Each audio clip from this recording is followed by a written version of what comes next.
നമസ്കാരം, 4TK ന്യൂസിലേക്ക് സ്വാഗതം. അമേരിക്കൻ പ്രസിഡന്റ് ഡൊണാൾഡ് ട്രംപും ടെസ്ല മേധാവിയും ശതകോടീശ്വരനുമായ ഇലോൺ മസ്കും തമ്മിലുണ്ടായ അസ്വാരസ്യം ഇപ്പോൾ കടുത്ത ശത്രുതയിലേക്ക് എത്തിയിരിക്കുകയാണ്. ഇരുവരും പരസ്പരമുള്ള പഴിചാരലുകളും ഭീഷണികളും കഴിഞ്ഞ ദിവസങ്ങളിൽ ലോകം കണ്ടിരുന്നു. എന്നാൽ ഇപ്പോൾ യുഎസിലെ കുപ്രസിദ്ധ കുറ്റവാളിയായിരുന്ന എപ്സ്റ്റീനൊപ്പമുള്ള ട്രംപിന്റെ ഒരു പഴയകാല വീഡിയോ പുറത്തുവിട്ടിരിക്കുകയാണ് മസ്ക്. അമേരിക്കയിൽ വലിയ രാഷ്ട്രീയ കോലാഹലത്തിനാണ് ഈ വീഡിയോ വഴിവെച്ചിരിക്കുന്നത്. ലൈംഗിക കടത്തുകാരനും ബാല ലൈംഗിക കുറ്റവാളിയുമായ അന്തരിച്ച അമേരിക്കൻ കുറ്റവാളി ജെഫ്രി എപ്സ്റ്റീനൊപ്പം ഡൊണാൾഡ് ട്രംപ് ഒരു പാർട്ടിയിൽ പങ്കെടുക്കുന്ന വീഡിയോ ദൃശ്യങ്ങളാണ് Elon Musk പുറത്തുവിട്ടിട്ടുള്ളത്.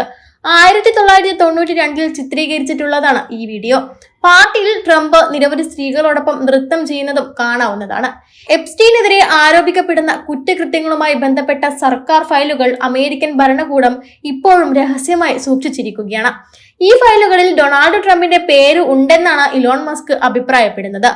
One big beautiful bill എന്ന് വിളിക്കപ്പെടുന്ന ട്രംപിന്റെ വിപുലമായ നിയമനിർമ്മാണ നിർദ്ദേശത്തെ മസ്ക് കടുത്ത ഭാഷയിൽ വിമർശിച്ചതാണ് അമേരിക്കൻ പ്രസിഡന്റും മസ്കും തമ്മിലുള്ള സൗഹൃദം വഷളാക്കിയത്. സ്പേസ് എക്സിന്റെ ഡ്രാഗൺ ബഹിരാകാശ പേടകം പിൻവലിക്കുമെന്ന് മസ്ക് പ്രഖ്യാപിച്ചതോടെ തർക്കം കൂടുതൽ വഷളായി. മസ്കിന്റെ കമ്പനികളുമായി ബന്ധപ്പെട്ട എല്ലാ സർക്കാർ കരാറുകളും റദ്ദാക്കുമെന്ന് ട്രംപ് ഭീഷണിപ്പെടുത്തിയതോടെ ഇരുവരും തമ്മിൽ ആജന്മ ശത്രുതയിലേക്ക് നീങ്ങുകയായിരുന്നു. ഇതിന് പിന്നാലെയാണ് മസ്ക് ഇപ്പോൾ എപ്സ്റ്റീനൊപ്പമുള്ള ട്രംപിന്റെ വീഡിയോ പുറത്തുവിട്ടിരിക്കുന്നത്. എന്തായാലും അമേരിക്കയിൽ സ്ഥിതിഗതികൾ ആകെ മാറി മറിയുകയാണ്. അമേരിക്കൻ പ്രസിഡന്റായി ഡൊണാൾഡ് ട്രംപ് തിരഞ്ഞെടുക്കപ്പെട്ടപ്പോൾ ഏറ്റവും അധികം ആഹ്ലാദിച്ചതും ഇനി ലോകം ഭരിക്കാൻ പോകുന്നത് ട്രംപും ഇലോൺ മസ്കും കൂടിയാണല്ലോ എന്ന അടക്കം പറച്ചിലുകളുമൊക്കെ തെറ്റിച്ചുകൊണ്ടാണ് അപ്രതീക്ഷിതമായി ഇപ്പോൾ ട്രംപും മസ്കും തമ്മിൽ മുട്ടനടി നടക്കുന്നത്.